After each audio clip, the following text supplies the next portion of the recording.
Good afternoon, everybody. It's now 4 o'clock, and I will start this session called Privacy, Security, and with some practical announcements. Please don't forget that the dinner starts at 7:30 tonight at the castle.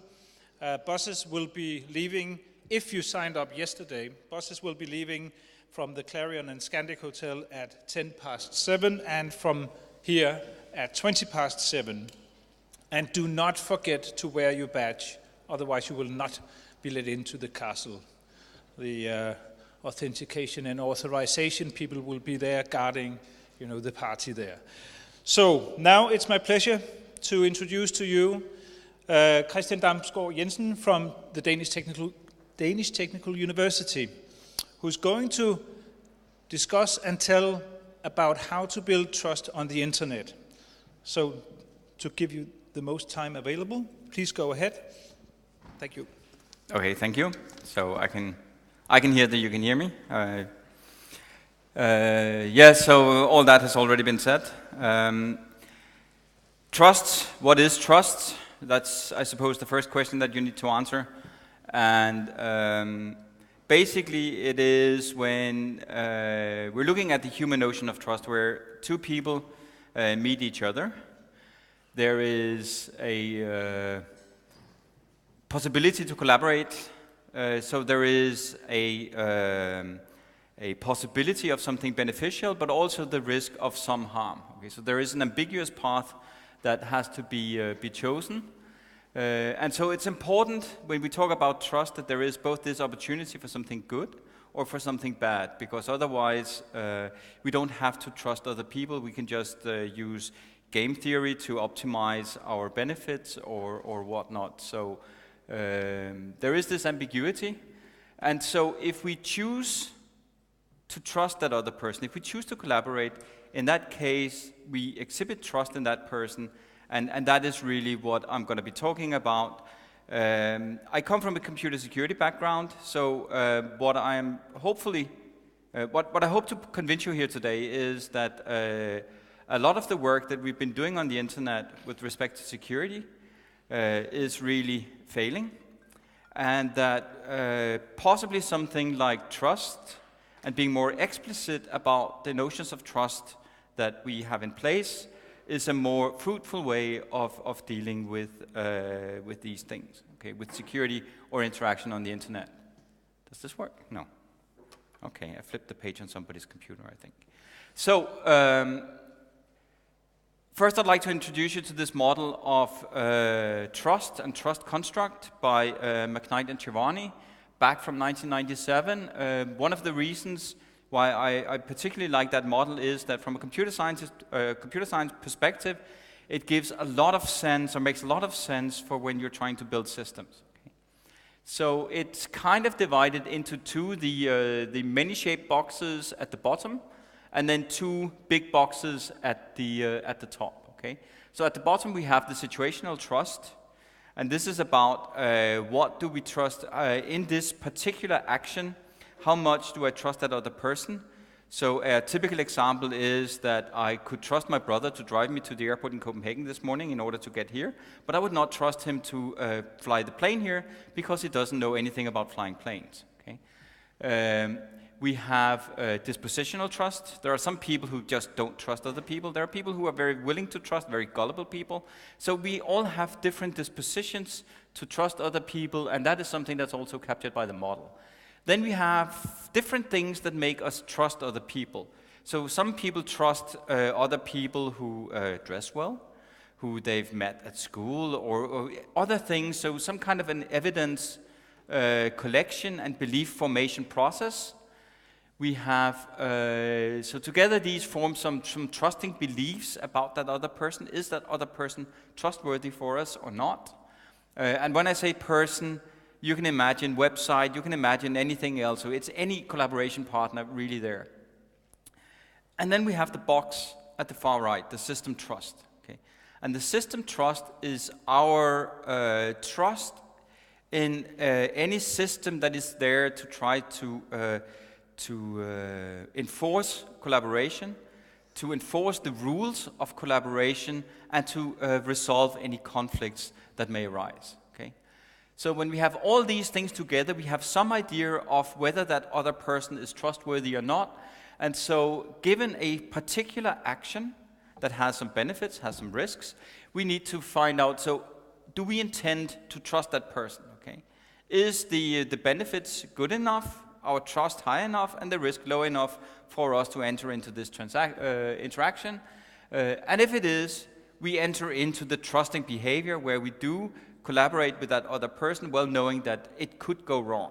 Okay? So we accept the risk because with the evidence we have for the trust, our dispositional, the situation, the beliefs that we have formed based on this, and our belief in the system is enough for us to get into this collaboration. Okay? So this is a very kind of like a fluid kind of notion of how we deal with other people. If we look at computer security, basically it's about defending the perimeter. Okay? And we've been doing this for thousands of years. We've gone into the cave and tried to close it behind us. We've built walls, and what the walls does is that it distinguishes or separates the one who are inside the wall, who are defended, against the away team, the guy on the outside, who are trying to do something bad to us. Okay?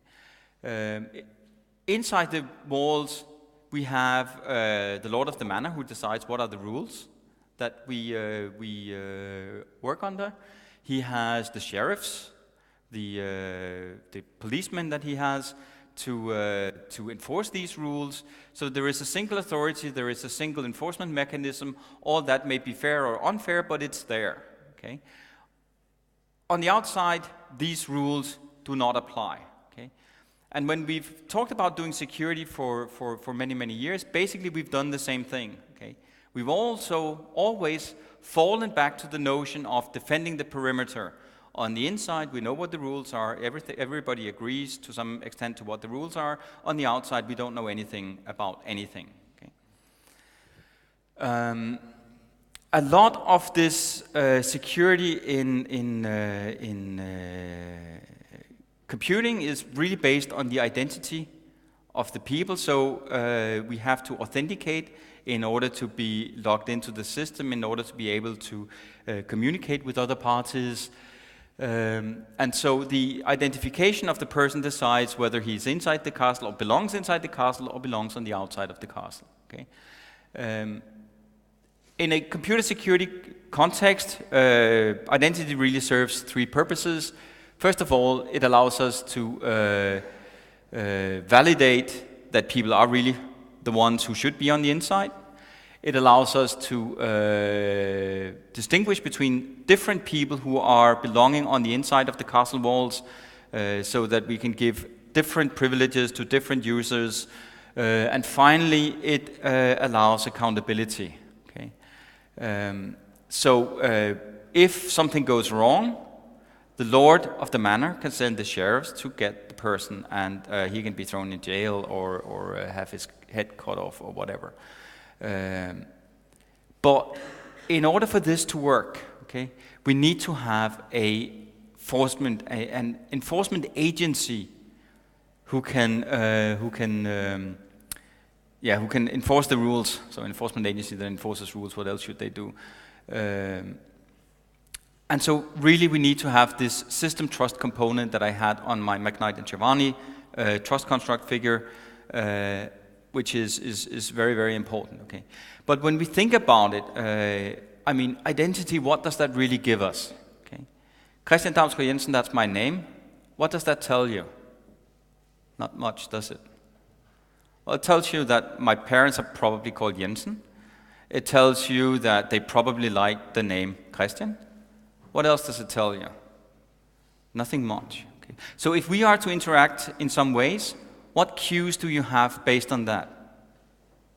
Nothing really, okay? So if we are to decide whether we want to interact or not to interact with other people, there's something else that really guides what we can do and what we cannot do. So how can you assign or give me authorize me to do anything in that interaction based on my identity alone, okay? And what you're doing is not basing it on the identity alone. What is constraining my My behavior is that, well, it said that I'm from the Technical University of Denmark, so there is the management of that university that says something about how I should behave when I interact with other people. There is my colleagues, there are social norms in the environment that decides what can be expected from a person and what cannot be expected from the person. What am I likely to do because everybody else seems to be doing that, okay? There is morals, ethics, religion that can decide what we want to do. And what is totally acceptable for a Danish person to eat pork rinds and have a beer afterwards would be completely unacceptable in all Muslim countries, right? So there are things that we can do and what we cannot do that are decided by these things as well. Of course, there are the laws. Okay? So the laws decide what is a legal outcome of an interaction, what I can do, what constrains my behavior. If we go back to the, I think it was the code red of the Nimda worm that spread about 15 years ago, it was a guy from the Philippines who wrote that code, and when he did that, there were no rules against doing that in the Philippines. Okay, so basically they could not prosecute him for digital fraud or for writing this worm because it was not illegal, it was not included in the laws of that country. They punished him for creating a public nuisance or something else, but still, laws are different in different countries, okay? And that's very important when we start doing things on the internet, because we are no longer in our own local jurisdiction. We are kind of like transnational, we are jurisdictional, and that brings me to the last person, namely the law enforcement, which again no longer holds in that just one country, okay? Because if you do something, so if I meet with you here, and one of you is from Norway, and we do some interaction, I cheat you, what law should decide and what police should come after me? Okay, it happened in Swedish, so maybe it's under Swedish law, but if you want to get at me, you have to go to the Danish police, and they have to accept that I have to be extradited to wherever you are, okay? And if you're from Norway, then I should be extradited to Norway for something that happened in Sweden, okay? That's not a simple case anymore, okay? And what bad people typically do is that they go way beyond that and involve many more jurisdictions just in order to make sure that this is a help for whoever is trying to enforce the rules and the laws. So when we think about our security online, what we really do when we interact, when we go and, for instance, buy a camera online, is that there are lots of decisions that are based on trust. Okay? So first of all, we need to find who sells cameras online. Okay? So we go to somewhere, directory service some kind, we possibly look at reputation services, but how do we know that we can trust these guys, okay? Well, when we try to find a web shop, we decide we want to decide whether we want to shop at one place or another place.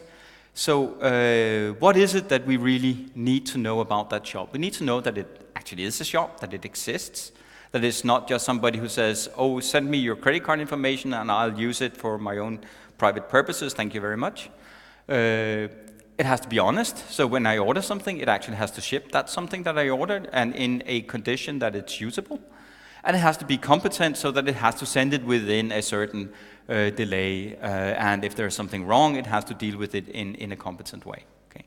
So these are the kind of things that we are dealing with when we do online commerce. Okay? The web shop's question is much simpler, because it simply needs to know, if I send the product, do I get the money? Okay? So it asks you, can you give me your credit card information? I will go and validate it and make sure that the money is available, and then I'll ship the product so that I can go and get my money. There is some risk of fraud, but it's limited. Okay? So it's primarily the customer's ability to pay that's important, and this is why when we do online transactions with websites, we do SSL validation of that website. We check the website, okay, but it's not a dual authentication We only authenticate the web server. We don't have to validate the client or authenticate the client, because that is being done implicitly later on when we do the transaction, when the credit card comes on the table. And then, of course, we have everything in between. Okay? So we have the computers that people are using. We have the network infrastructure that is from the client machine to the server machine. Okay? On the computer, we use some kind of a browser. There could be some plugin and libraries on that browser. We have the operating system underneath it. We have hardware underneath it that we need to trust in order to actually do e-commerce. Okay? Similarly, with the network infrastructure, we need to know, we have a naming system, we have a routing fabric. We need to make sure that our information is sent there in a confidential way if it has to be confidential, so typically credit card numbers have, or that nobody tampers with it in transit. Okay. So when we look at these steps there, we have the directory and reputation services. When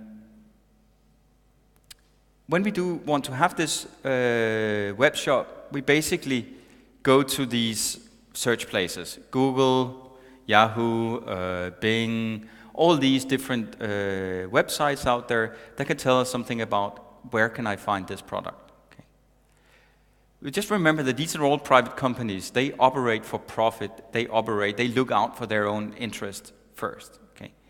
If they're too ruthless in their interactions with us, we will not use them anymore and they will be out of business. Okay. So we have a little bit of control with them, but the individual user has very, very little control. Okay? When we found a web shop, it looks good, price is low, looks like it's the product that I want to buy. So I still need to convince myself that I should actually buy from that web shop. Okay?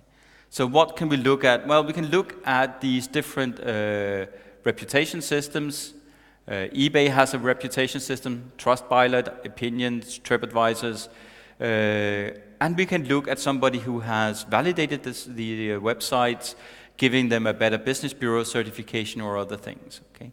And of course, we can also look at the testimonials on those websites. So many websites will now have a blog where users can say, oh, I traded with them, they were wonderful. Okay? But remember that they are provided by the site themselves, so whatever goes on there is probably all the positive feedback they get, but not necessarily all of the negative feedback that they get. When we start thinking back at authentication mechanisms, access control models, static analysis, protocol analysis, whatever we're doing, encryption, digital signatures, and whatnot, all of these things that we talk about when we talk about computer security, how much of this comes into play here? Not much, right? We look at the trust in the service provider, and so as I said before, it has to be genuine, honest, and competent. With the genuine, we need to have that the business is actually linked to the domain name that they're operating under. And there's been many cases where we have very, very similar domain names, some of them from the website, some of them from scammers.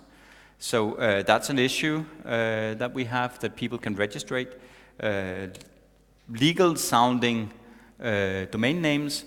We have to link the web server to the IP address, so we have to have secure DNS name resolution.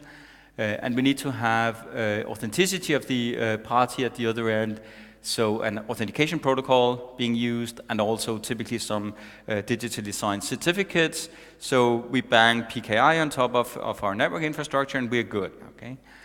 We get a certified certificate for VeriSign, we're happy. Oops, wasn't there something about DigiNotar being basically out of business because their root certificate got compromised? An Iranian guy said, I can issue any certificate you'd like from DigiNotar. So, where was that? This is, either it's a programming failure at DigiNotar or it's some kind of social engineering that has taken place. We've just had a case in Denmark where an employee of one of the bank's credit card clearinghouses were providing to magazines information about all the famous people's behavior and spending behavior. So that was a person who basically betrayed the trust that was invested in him by his employer. But there's none of the security mechanisms that we know and love that really deal with this issue. Then when we look at the web shop there, it has to be honest, has to be competent. So these are basically not, again, considered by the security model. And there's nothing that the local security mechanism can do to enforce these things. Okay. I can see that I have to speed up a little bit here. The software that the user is running, typically it's a plugin to a browser that runs with on top of some libraries and services. It has an operating system underneath. All of that has to be correct for our interaction to be secure. Okay? This is massive amounts of code that are being kind of like just put one thing on top of the other, as if I fill these glasses with water and start stapling on top of each other, okay, and eventually they'll fall over and we'll have water everywhere. Okay. But also when we start building these things, we need to trust the compiler, the code checkers, the linkers, and the loaders that have been involved in putting that code onto my machine. Okay. All of this, again, is not being considered in a standard security model. And when we go to the network infrastructure, I've already talked a little bit about that. So we have two users in two separate autonomous systems collaborating. We need to make sure that the domain name system does actually the name resolution that we want it to do. And again, the routing fabric in between is a number of agreement between service providers to forward packets for one another. Okay? So my network traffic passes through a lot of networks that I have very little control over. Okay?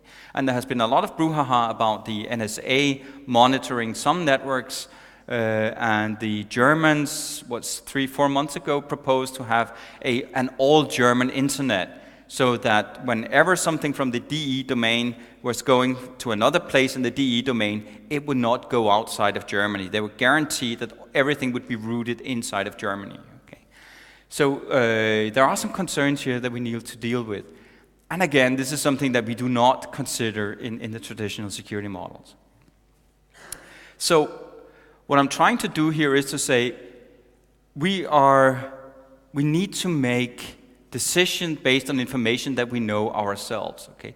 Everything else has been relying on services provided from the outside. Somebody from the outside would enforce our policies, would make sure that everything goes right, would punish the bad guys if they're found afterwards. We need to try to close the security loop back to ourselves. Okay? So if we look at, we need to build these new security abstractions where, for instance, if I am to interact with somebody, I'm authorizing you to do something, I could do that based on credentials that I have issued myself. Okay? Now, I can validate that you are the person that I have interacted with before. You are the person that I have given this credential. We can start looking at, and I would do that based on some kind of a personal experience. Okay? Or I can try to work with some reputation system. If they seem to work well, I can rely on them in the future to provide me with some information. Okay? Or I can, by having interacted with some of you, realizing that you are a good and reliable person, if you then issue recommendations, I may say, okay, yes, that's a person that I want to interact with in the future because he has a recommendation from somebody that I know. Okay?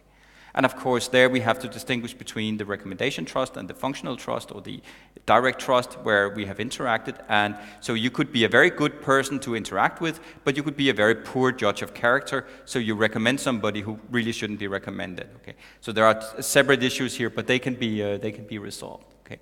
So basically, when we interact with somebody, I'd like to introduce the notion of virtual anonymity, where we assume that there is no mapping between the person's identity in the system and anything real world. Okay, so we do not rely on outside agencies to resolve our conflicts. We need to build our system so that we can find conflict resolution solutions inside the system. Okay? Which means that we do not need to have authentication relating to the outside system, I only need to be able to recognize people that I've interacted with in the past and then say, oh yeah, they behaved well, I can now interact with them further in the future. Okay? So for those of you who are familiar with protocol security, in communication protocols, very often we talk about self-enforcing protocols. You have what do you call it? Adjudicated protocols. Yeah, 3 types of protocols. One where you get somebody else to mediate, somewhere where you get somebody else to punish any transgressions of something going wrong, and the ones that are self-enforcing, where you basically ensure that no transaction takes place until you are sure that the result will be good. Okay, those are the self-enforcing protocols, and that's the kind of things we need to work at. I've already talked about this, giving on the first slide where I showed the model. So I think I'll skip that in because I have very little time left. Which brings me to the second last slide here, talking about recommendation and reputation systems. Okay. So these are examples of some ways where we reflect the security decision back on ourselves. When I take a recommendation from somebody, the only reason why I take that recommendation and accept a recommendation from somebody is that I've had some personal experience with that somebody in the past, and I, for some reason, trust that somebody. Okay.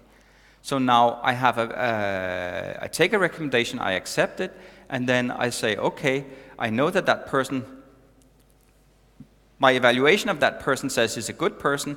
He gave a validation of that person or an evaluation of that person as a good person, so therefore I think that person is a good person. Okay?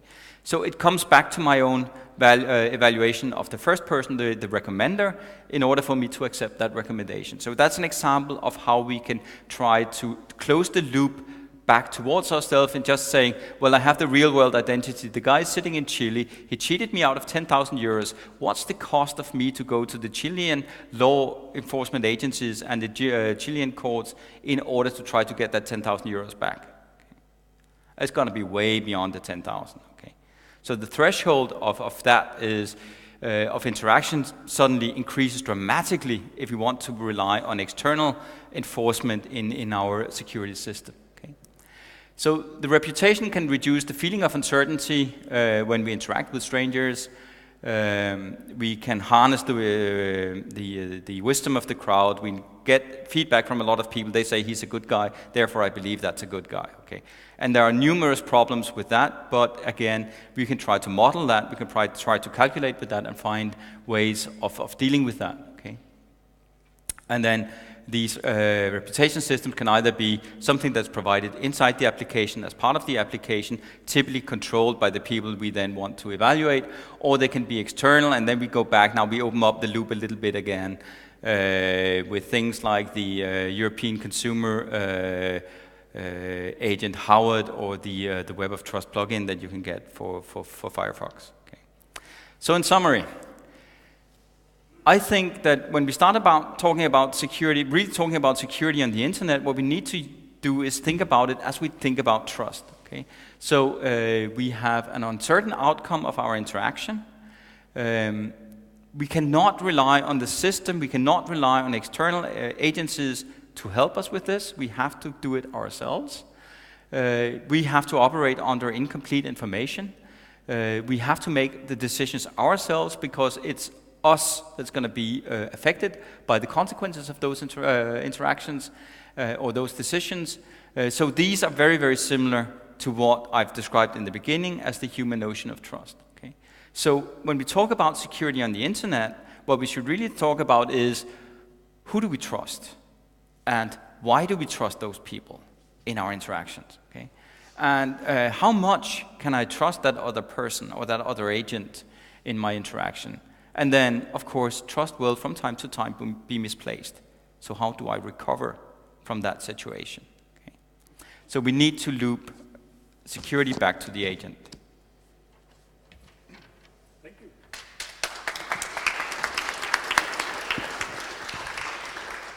That was somewhat frightening. I mean, this is now all back on our own shoulders.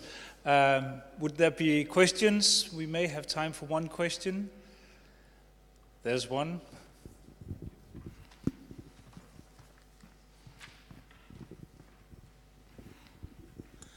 In my opinion, one of the worst security problems we have on the internet is the press OK to continue, because security people put all these obstacles in the way of people doing their job, and they just press OK. And your proposal or your way of thinking of things seems to make this problem even worse. Not necessarily. Why not? What we can do, and so what I've been working with, is to try to build trust management systems that can help us and inform us when doing these decisions, and can actually do some of them automatically. A colleague of mine, Stephen Marsh from Canada, has also been working on something that he calls device comfort, where your mobile phone would have some level of comfort based on what kind of an interaction. So what's the situational trust, what's the system trust, and all these factors in that other person. And it could come out and tell you, are you sure you want to send this nudie pic to that boss at the middle of the night, or whatever these American politicians seem to be doing on a regular basis. Okay, so it can warn us and can say this is probably not a good idea, and we can have that help from our devices, and I think that's going to be a very important thing to do. So the click OK is really just cover my behind button, and I think we have to get away from that. But taking the responsibility ourselves, then we don't need to rely on that third party to. We cannot go after that realizing that we cannot go after that third party who is now covering their behind that click OK button. Is, I think, the first step to get away with that click OK button. And I'm afraid the time is up, so again, thank you very much, Christian.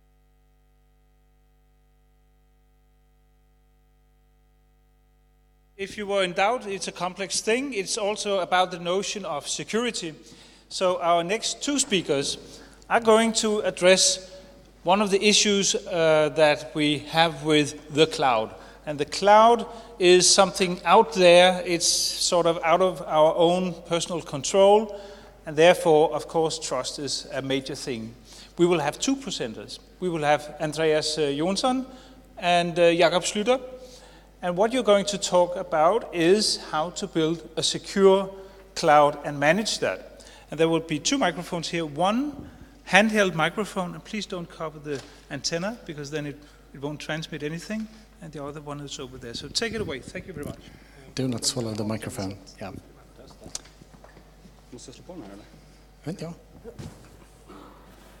Test. So, good afternoon. I am Jacob, and this is Andreas. Hello. Andreas is from Romab here in Stockholm. He is a system architect and a system administrator. He knows stuff really good, especially the things we talk about here. Thank you. Jacob, he's a senior security advisor. I usually take him into boardrooms when I really need to convince the real big top guys in a company to understand the extreme seriousness of what we're talking about. No, actually, he's just the same as me.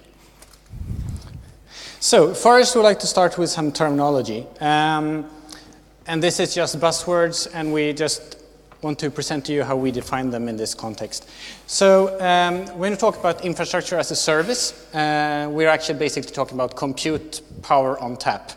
It's something with elasticity. You can scale up and down easily. You could virtualize hardware as normal virtualization, except that you as the customer will never see the actual hypervisor, like you don't see the Hyper-V or VMware or KVM or something. Yeah, so basically more the same, but no management of the actual VMware cluster or the KVM clusters or whatever. So there's nothing new in this term, it's more buzzwordish. Except that you usually have a lot of specialized hardware available as well, like machines with lots and lots of CPU, lots of memory, sometimes with farms of GPUs within the same host and stuff that you could use for various purposes. Oh yeah, and these are typical examples of what you can buy off the shelf. Sometimes these guys use proprietary infrastructure like Amazon, and sometimes they use COTS stuff like Azure from Microsoft that you can buy yourself. And some of them would actually share with you what they do, like Microsoft, and some will definitely not share with you what they do, like Amazon. Right, and then we have platform as a service. That is basically a way for you to deploy applications in the cloud. Think about it as a J2EE server on tap, or for that matter, some other kind of application service, like Google App Engine is the most popular example, but you have, for instance, Red Hat OpenShift, where you can basically say, give me 5 application servers, and I want to deploy these 5 different applications inside of them. Then we have storage as a server, which is basically remote disk on tap. Usually, or sometimes implemented as infrastructure as a service together with lots of disks. Sometimes it's a more dedicated service. The varies if you have access protocols that are open or proprietary. So example of proprietary protocols are like Dropbox, Google Drive, Box. As we can see here, there is no good standardized way to transfer storage over the internet, since none of these are open protocols. Correct. Another example of an open protocol would be Amazon S3, which is more of an object store that end users usually don't use, but application developers would use as a CDN or some other application. Then we have backup as a service. Backup on tap, just like regular backups, except that you don't have any servers at the customer site. Good examples are CrashPlan, commonly used by clients, and Tarsnap, which has a very high security profile. And as we can see here, none of these are your typical enterprise storage thingamajigs or backup services. You don't buy this from EMC. You buy this from people who have thought hard about the problem of actual backups somewhere else. I mean, I guess most of you have thought about the idea of encrypting all your stuff and leave it at a friend's house. And Tarsnap is more or less that. Right. And Tarsnap is actually Amazon S3 backed. That is your friend. Yep. All right, so cloud is not enterprise. This is very important, because sometimes people think this is enterprise. And the thing about enterprise is that we can cheat. We can say that because we're enterprise, normal rules do not apply. Networks are not wiretapped because we have a network guy. And for instance, servers are patched because we have a Windows administrator. We have lots of stuff that makes us believe that just because it's inside of the firewall, everything is safe. And that also means that we do not really take the time to actually harden our services, configure our stuff, which usually means that once you're inside the firewall, it's really, really horrible. And we should see some examples here. So if we look at trust basics, what we think is it takes a very long time to build trust. It takes a very short time to destroy trust. So if we compare cloud and the enterprise, we basically have no trusted networks. We have no inside, we have no outside. Everything on the network must be protected from eavesdropping. Yeah, and this basically means that not a single bit may be sent across, because even if the bit in itself is public, maybe the receiver will expect us to actually be someone who delivers that bit or without delivering exploits. As we have seen in the news the last years, we know that this is not the case. We have no trusted clients. As normal as a provider, you have to expect the worst from your clients. They may be compromised. The customer who has the client, like the software client, will inject their own stuff. You cannot force the clients to update their code. You could try to mitigate this by, for example, distributing signed codes. You could somehow see if they have tampered with your stuff. And also, one of the many important things with the client stuff is that since the client does not care, does not have time, can't afford it, you have to make it as easy as possible for them to be updated. So if whatever you tell the client to install, that must be self-updating, or in other ways help the administrator automate the updating process, because otherwise it will not be updated. You have no trusted servers. So basically, you have to make sure that you have to have client-side encryption, which could have other consequences. For example, you cannot do data deduplication if you encrypt stuff.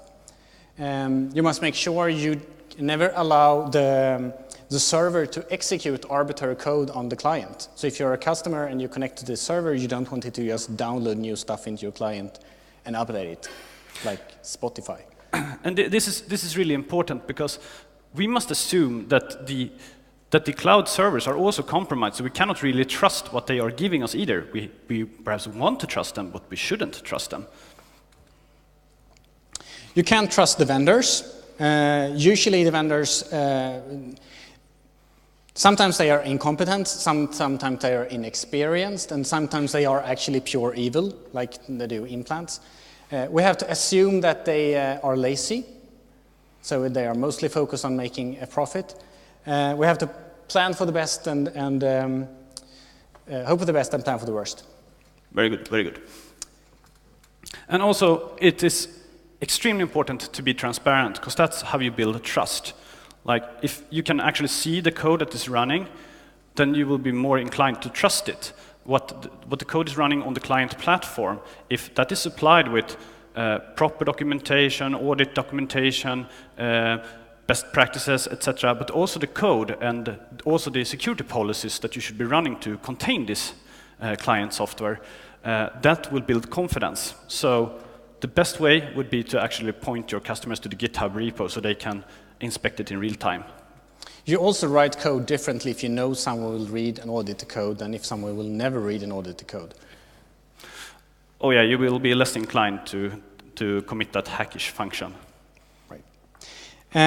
Looking at authentication in the cloud, we basically have two vital sets. We have the user authentication, where we use normally things like SAML for interactive web services. Sometimes we have legacy code where we have to kind of replace the SAML authentication, the federated authentication, with some sort of API keys to retrofit into this old stuff. And sometimes when we're lucky, we can use something like OAuth to merge the two paradigms. Right. And then we have the endpoints. So the endpoints must always authenticate, especially, so we can authenticate for perhaps the client, even if we don't trust their endpoint, because there is no way for us to trust their endpoint. But the actual server must always authenticate, and whatever we give to the clients must enforce that authentication, because we must assume that we're always man in the middle. Yes?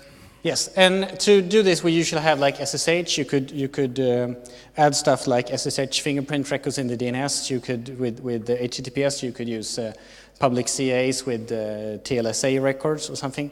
The clients you have in your cloud service will not trust your PKI, except if you provision it for some limited set of applications with their own trust store. They will not trust your own PKI. So you need to use something public or have a very dedicated trust store. If they trust your PKI, then you must immediately help your client by explaining to them why this is a very bad idea and why they should never do so. Because trusting your PKI will introduce risk, of course. Of course. And you don't want to be part of that. Yes, it's not a good idea.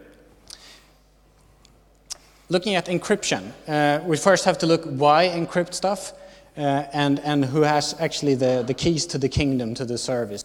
So if we look at who encrypts what and why, we need to look at a rogue provider, so we need to encrypt stuff both in transit and at rest.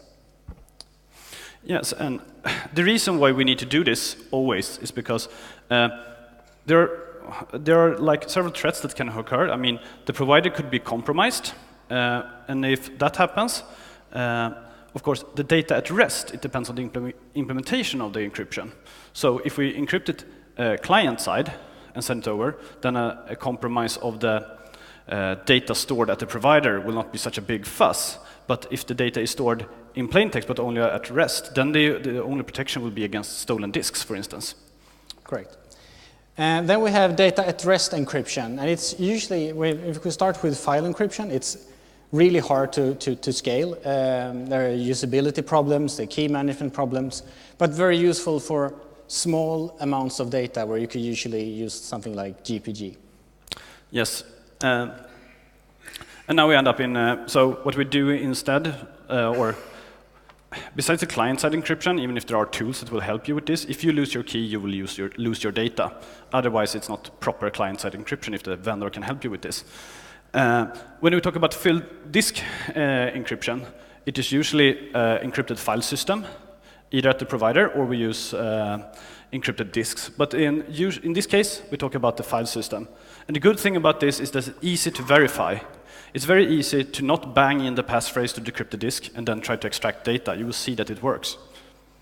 So this could be operationally challenging on some platforms like servers, where you want to do frequently reboots and then you have to enter your full disk encryption key before starting.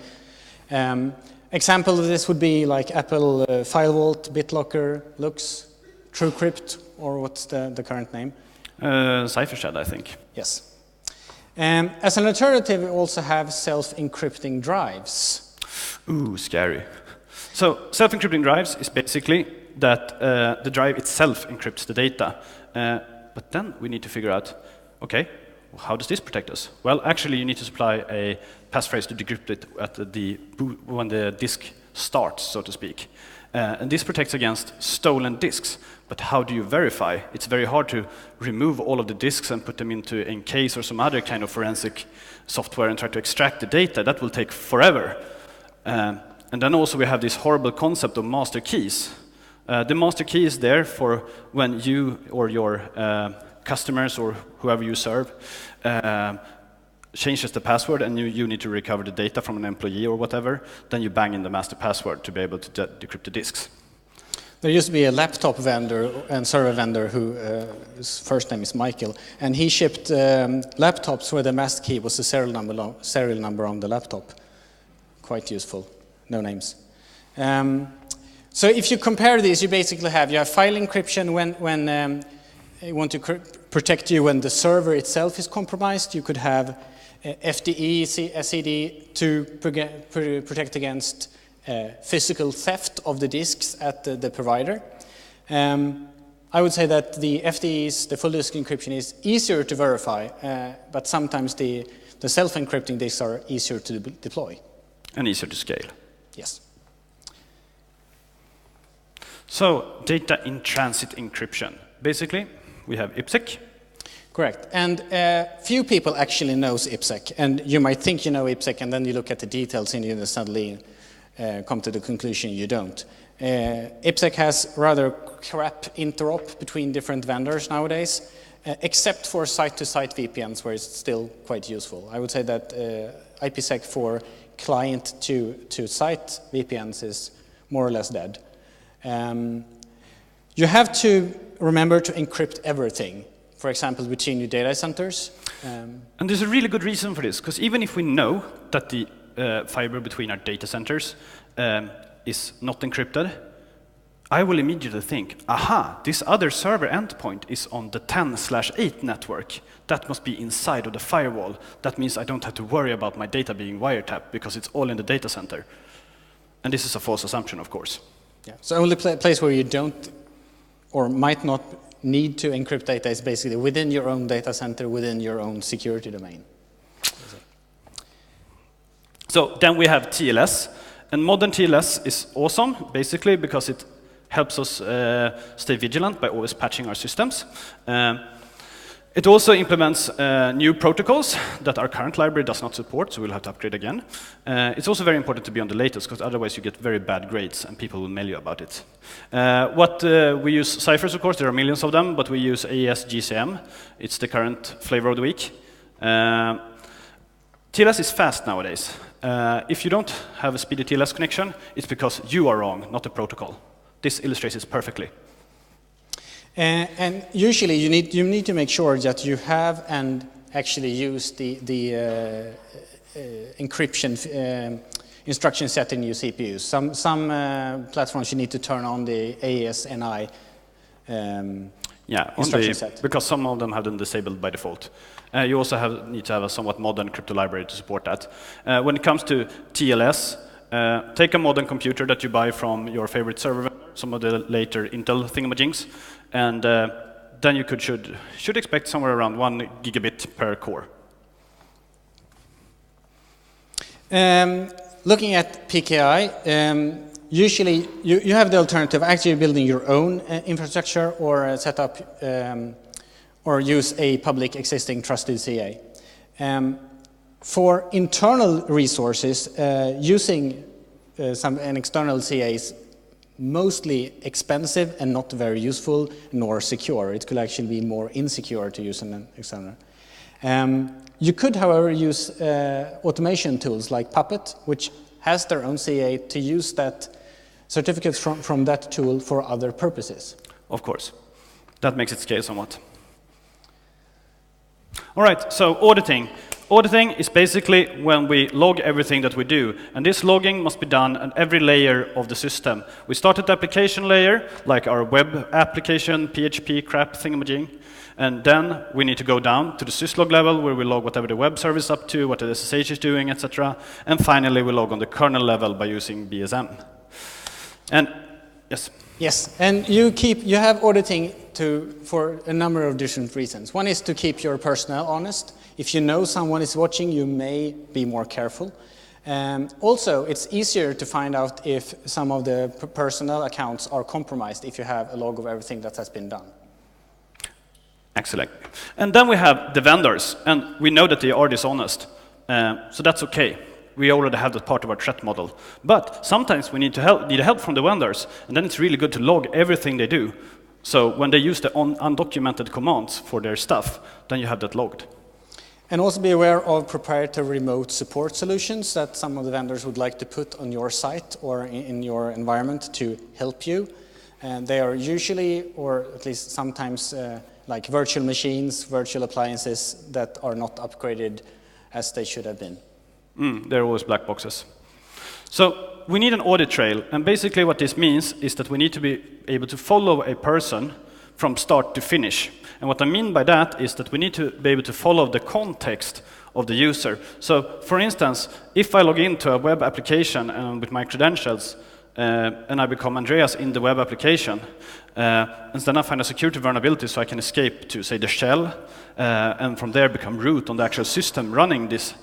We need to be able to follow that trail, and we don't have those tools, so we need to be able to log this from every side. This is what means with the full audit trail, that you are able to log, because from the operating system point of view, I'm not Andreas, I am the web server.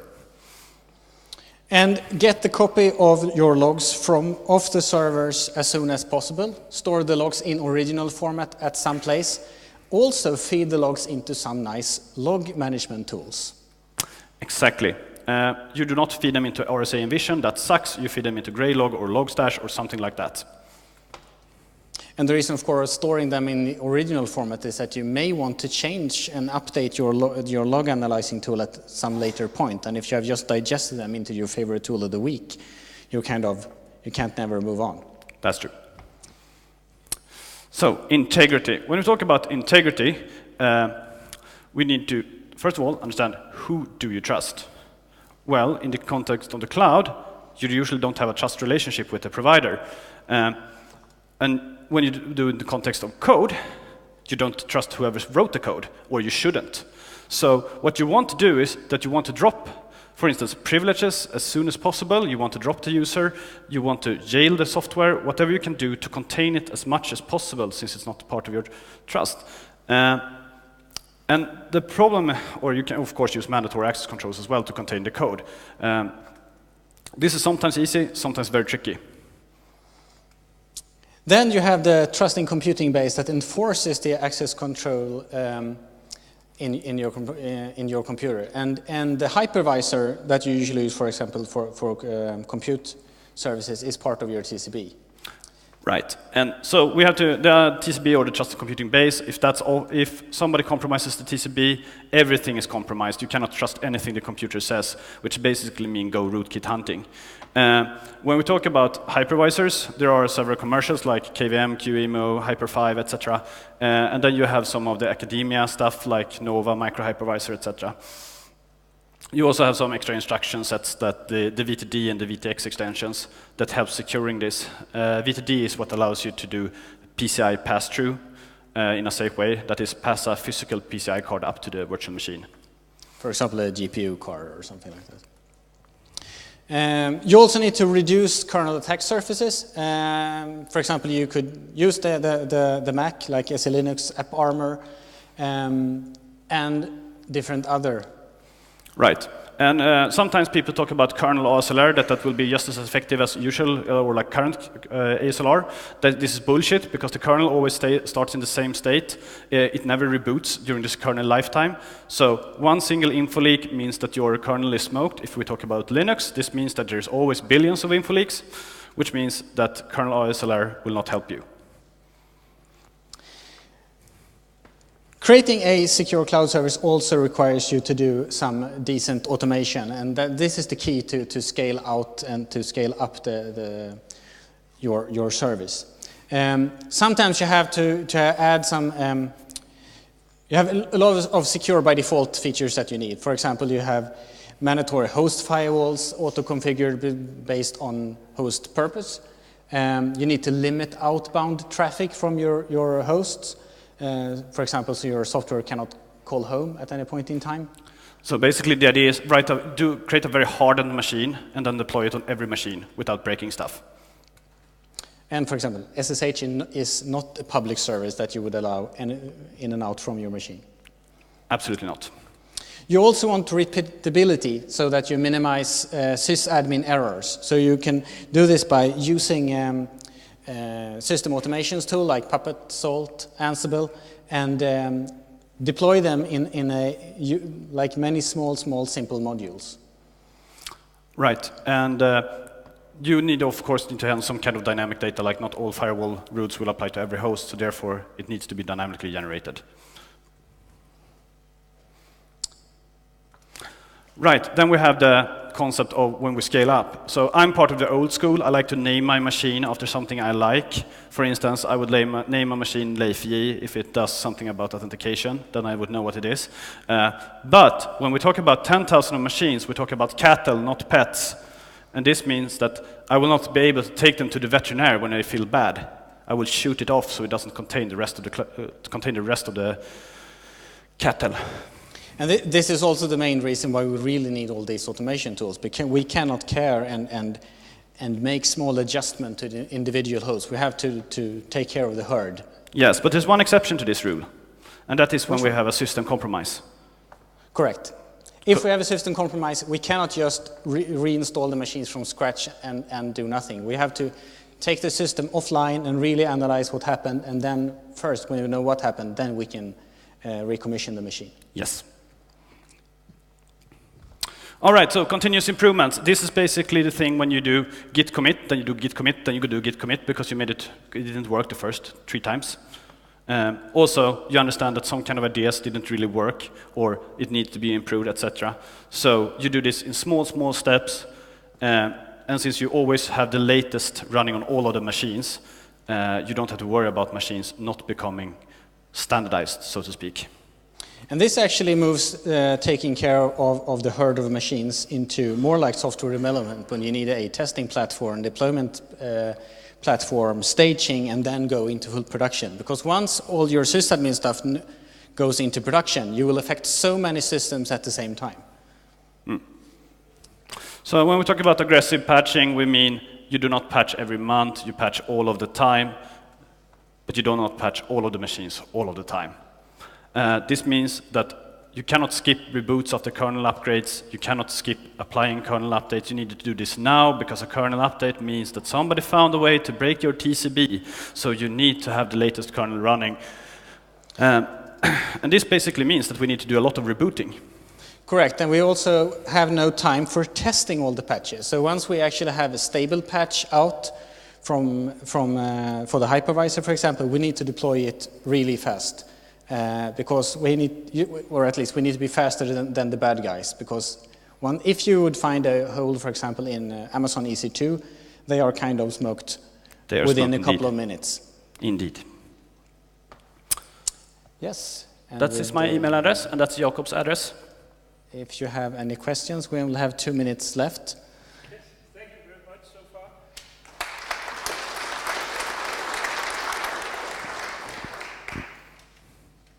Thank you very much for very enthusiastic. You were almost dancing around up here. I need to eat, that's why. And would you have a question or two while we have these? The dancing gentlemen up here. This one up there.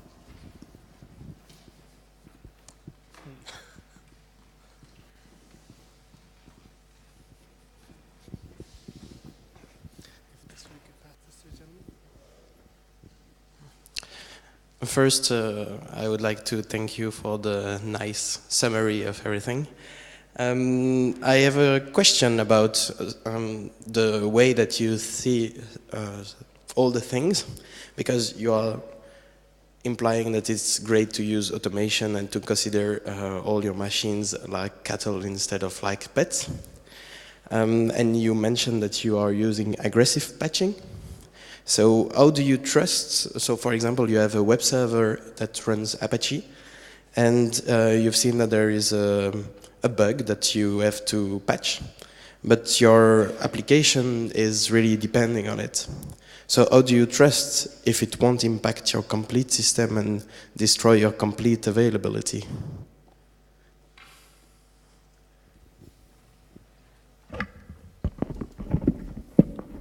So I think the question is, if you kind of depending on a buggy system, right? Yeah. So I mean, most of the things we talk about here is for the infrastructure part of cloud services like hypervisors. So we don't really have any like normal stuff. It's like the most important part is the hypervisor and the storage system and stuff. I mean, in case, I think I would just let the systems break, I think, rather than have it compromised. I would sacrifice the service. I'd rather sacrifice the service than have a broken service that compromised the rest of my operation. What would you do, Andreas?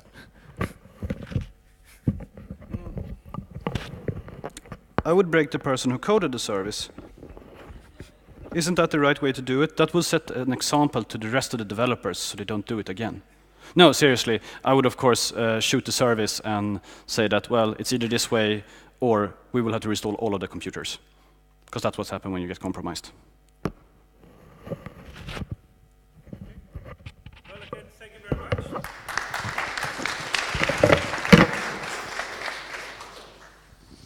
much. So if Christian had not explained to us that trust is a difficult thing in the first place, now we had added a lot of layers of complexity, things you have to do and consider to keep things secure, or I think you almost proved to us all that we are pretty much in the soup of unsecurity on the internet, but there are things to do about it, and this is of course, you know, one of the reasons why cloud is a big thing. There's a lot of complexity hidden in there, and thank you very much for that.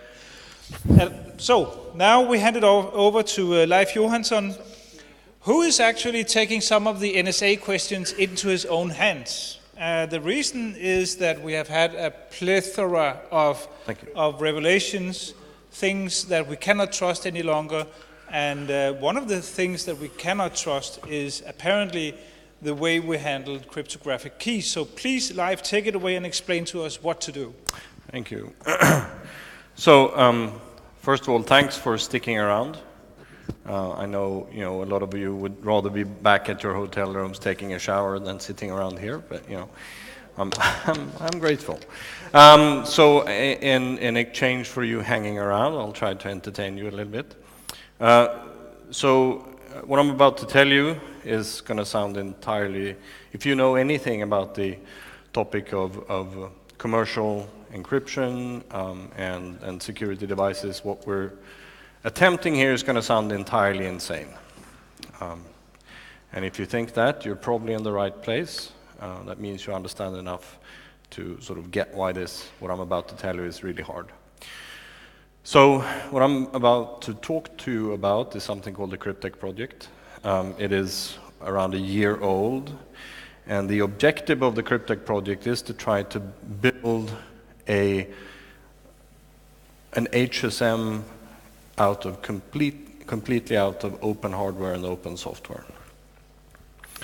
What is an HSM? Well, it's a container for cryptographic keys and algorithms. It's typically something you buy and you pay a shitload of money for.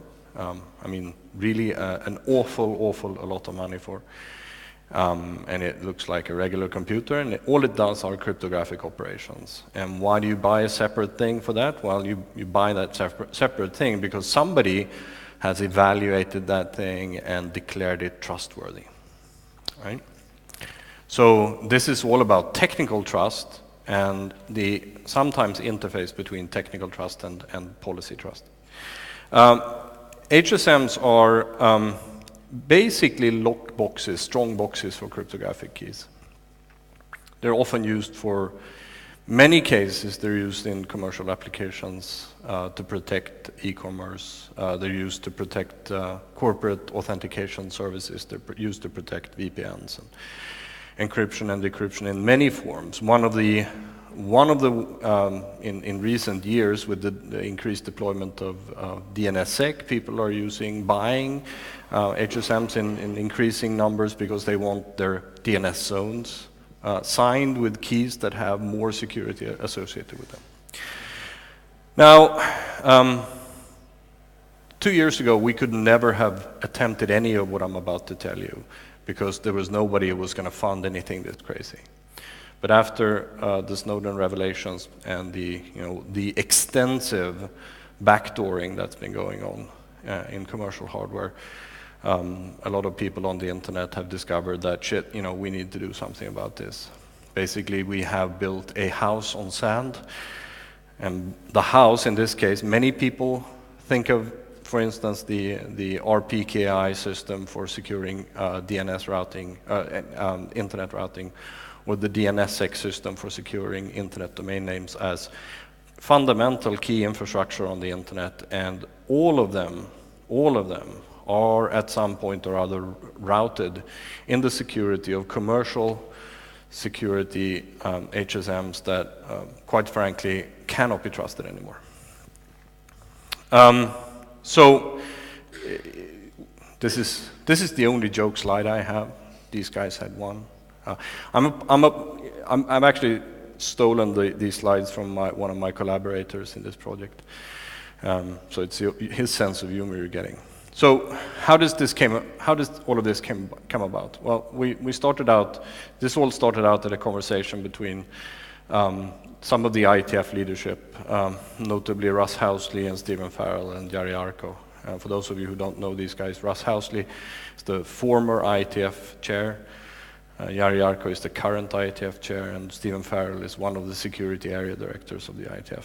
And they got together one night over beer basically saying, okay, so we're signing the DNSSEC root with these devices, and by the way, Jakob was one of the key people involved in building that trust, right?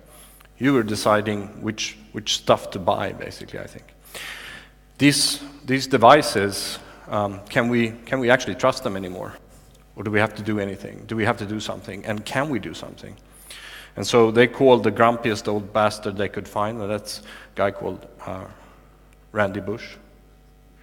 And he called me to be even grumpier, not to be the nice guy, I guess.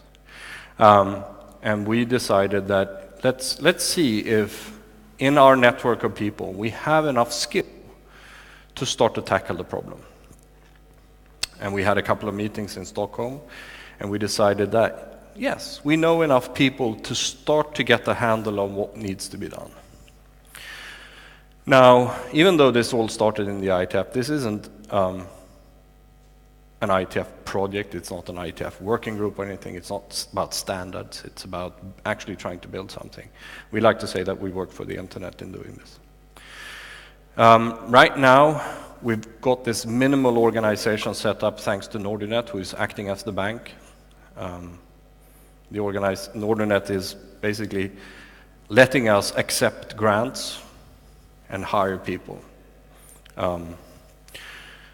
Our basic goals are these. We're trying to build something which we can deploy on an FPGA platform that we can use as a DNSSEC or RPKI signer, where the assurance in the system as a whole is built from up. Specifically, we're trying to think about not just the assurance of the hardware that we're building, but also the assurance in the tool chains that go into building it. I'll talk a little bit about that later. In order to, this is sort of what you were saying just 5 seconds ago. one of the most important aspects of gaining somebody's trust is to be open and transparent about what you're doing. And this project is trying to be extremely open and transparent. I'll link you to the URIs of the project later. All of the mailing lists are open, and you can sign up and listen to, check out the archives of all the discussions. If you're interested in contributing, we'll be more than happy to talk to you. We're also looking at funding transparency. Right now we have a cap of $100,000 as a maximum contribution for anyone who wants to fund us. And we have run up on that, against that cap for at least one of the funders, maybe, probably two.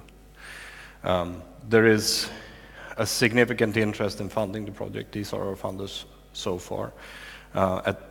I'm not entirely sure, but we may at this point also have funding from affiliates coming in. We are talking to a lot of the other usual suspects on the internet who rely on open and secure devices. One of the people we are talking to hasn't sort of made it onto the fund page is Swedish Ericsson, who is helping us establish some key scientific relationships in the field of cryptography. So just to sort of start to paint a picture of what we're actually trying to build, we have this, what we call the layer cake, which is a visualization and a representation of the different pieces that we're trying to build. Now, as I mentioned, we've chosen, can I point with this? Yeah. We've chosen an FPGA-based approach, so for those of you who don't know, FPGA stands for Field Programmable Gate Arrays. These are essentially programmable little circuits. They're sort of general purpose CPUs that can be programmed to do, anything that a specific purpose chip can do. And our approach is to put our crypto algorithms inside an FPGA. Now, when you build FPGAs, you actually program in a language, and I'm going to get back to that and how that actually adds to all of the difficulties we have with trust. On the FPGA, or very close to it, we're probably going to have some sort of microcontroller or small CPU. I think the battery is probably running out or something like that. We'll see what happens. And that is going to be that on-chip core is going to be running things that we don't necessarily want to put in hardware as such, including some of the administrative functions and sort of protocol translation that we need. And then we have all of the application interface code above it. But the two bottom layers here are our sort of security boundary. So there's the top quote is from Randy. The translation from PowerPoint to PDF sort of screwed up the quote. But as the first speaker noted, if you're building something and you're using a compiler and you don't have trust in the compiler, you have a problem. And we've seen attacks published in the literature where the attacker is able to inject an attack in the manufacturing process of chips, in the doping layer, in the doping process of chip manufacture. So we do have a lot of issues to deal with. So we are looking at compiler assurance as one of our sub-projects. One of the first sort of observations in this field goes back to Ken Thompson, where he noted that and demonstrated how you can backdoor somebody by backdooring their compiler. Another classical result sort of looking at as an inspiration is David Wheeler's PhD thesis, where he demonstrated a way to detect and avoid those kinds of the Ken Thompson attack. Our problem is that for FPGAs, the language you use to program them is not what is called self-hosted. That means that you can't write a compiler for the language in the language itself. which means that you cannot apply the double diverse compiler trick. So we have to find other ways of adding trust to the tool chain. And we are the project as a whole is establishing a relationship through Ericsson with a research group in KTH who's been looking at part of that problem. I actually covered this already. So let's move over to some cat videos. We've been running the project for about full steam for about half a year. So we actually have some results. We have some designs. This is an example or a conceptual architectural diagram of what the FPGA design probably is going to look like. And right now we're prototyping on 2 different platforms. There are basically 2 manufacturers or 2 major manufacturers of FPGAs in the world. One is Altera and the other is Xilinx. And we're using them both. And the Xilinx platform is actually there's a lot of interesting aspects of that, and I'll cover that in a couple of seconds. The Altera, this is our sort of first prototype board, and we were able to run, I think 4 or 5 months ago, we were able to run our first hash algorithms using our own code base. By the way, of course, all of our code is on our Git repository, free and open. You can sort of play with it, and instructions for how to get going is actually on the mailing list right now. The other platform we're playing with is for our initial, very early prototypes is actually quite interesting. This fairly well-known hardware hacker called Bunny Wang, who's well known for being one of the first persons who backdoored the Xbox when it came out, has a project to design and build a completely open hardware laptop. It's called the Novena, and I think probably because he thought bit mining would still be cool when he finished the project, he put an FPGA, a Spartan 6 FPGA, right up here next to the A9 CPU. Now, this means that we have in this laptop a fairly complete prototype and development environment. And this laptop basically goes in production this next month in November. And if you go to crowdsupply.com and look for Novena, you can pre-order these things right now and be able to start playing with the code very, very soon. Our first project outcome is a TRNG. A TRNG stands for True Random Number Generator. Random numbers are really, really difficult. They're surprisingly hard to manufacture, and extremely difficult to judge whether you actually have gotten them once you believe you have something. And if that isn't enough, getting random numbers in a way that isn't covered by patents is even worse. Turns out that one of the early discoveries, one of the ways you can get random numbers is to involve quantum mechanics. And one of the quantum systems that was studied very early on for entropy generation was the Zener diode. And a variant of the Zener diode, sort of half of a transistor, was actually covered by a patent with this very use, and that patent only expired 3 years ago. So today, we can actually build a completely IPR-free, high-quality random number source, and this is the result. This one is an early prototype, actually pinned out for use on the Raspberry Pi, and it may be that we, as a spin-off project, actually make these things, or not make them ourselves, but have somebody make them, so you can go out and get a really, really good random number source for your Raspberry Pi. Might be fun to play with. Our second generation, sitting on top of the Novena board, you'll notice this thing. This prototype was actually made 2 days before one of the principal contributors of the project, a guy called Joachim Strömbergsson, who has a long history in this field, was due to take off for a big embedded security conference in where he's at right now in Taipei. And they didn't have time to sort of really measure the dimensions of the board, and it sort of was nudging up against the big cooler over here. So they had to sort of break out the hardware and just go out and cut a little notch in the board to make it fit. But this thing is now running, the FPGA right here is running all of the code to ingest and generate off of this board. So we are making a lot of progress. And here's some more porn. There is, I don't know if you know what this is, but this is actually a logic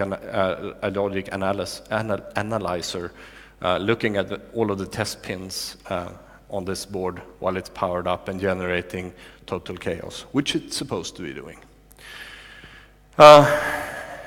And we're just going to be facing enormous amounts of problems in this project. Side channel attacks. We're going to have to decide, what parts of the system to pour glue on and call our security boundary. And we're going to design, tamper systems and tamper detection signaling and, master key protection and all of that. And so we have a long road ahead of us. We have a couple of sort of we have a rough timeline in mind. Year 1, where we are now, but probably not hit all protocols or ciphers. I think if after the first year is out, we're able to run a single application hacked up on the Novena, we'll be pretty happy with ourselves. For year 2 and year 3, we're looking at better packaging, better decomposability of the project, and we're at that point in year 2 and 3, we are actively going to go out and look for partners, because the project is not going to be building hardware, producing hardware, selling hardware, anything like that. We're just going to give away the reference designs so that people can spin off commercial or open projects to take this from a reference design, set of reference designs with documentation to actual usable products. We will probably be doing some sort of demos, and you'll probably be able to buy something on crowd supply or something like that. But we won't be the primary conduit of productization of this. So that is basically it. Whether this is going to be enough to take back the internet, probably not, but it will certainly do a little bit towards pouring a new slab of concrete under the house we built on sand. And if you're at all curious about this, you go here. If you know somebody who would be interested in working on this, you go check out the code and play with it. And I think that's it for me. And if you have questions, hit me. Thank you.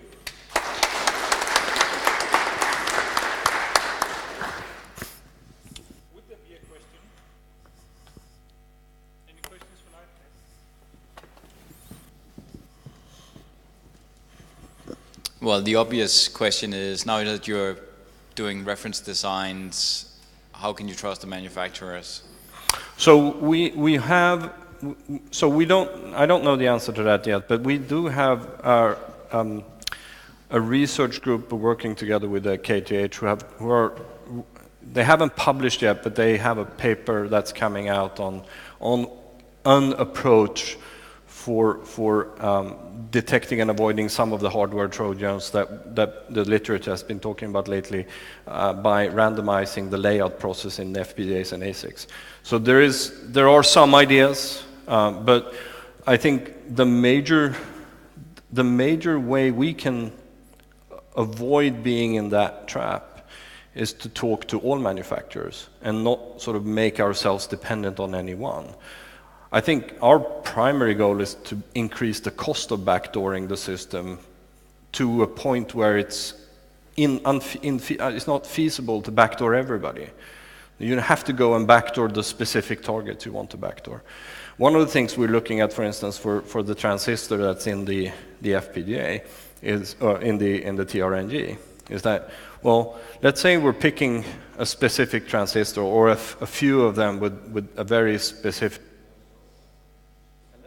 Let's say that we buy a shitload because they're cheap, right? We buy a lot of them. We throw maybe 80% of them away, right? That increases the cost of backdooring the system to the point where you actually have to hit all of those transistors, and you have to hit all of the manufacturers of those transistors. So I think that's going to be our primary approach. But there is some research in the field that seems to be indicating, that you could do a little bit better than that. Other questions? If that's the case, then I thank all the speakers. We have gone from the almost psychological level of trust all the way down to the hardware layer and random number generation. So I would say thank you for all joining the session, and again, let's give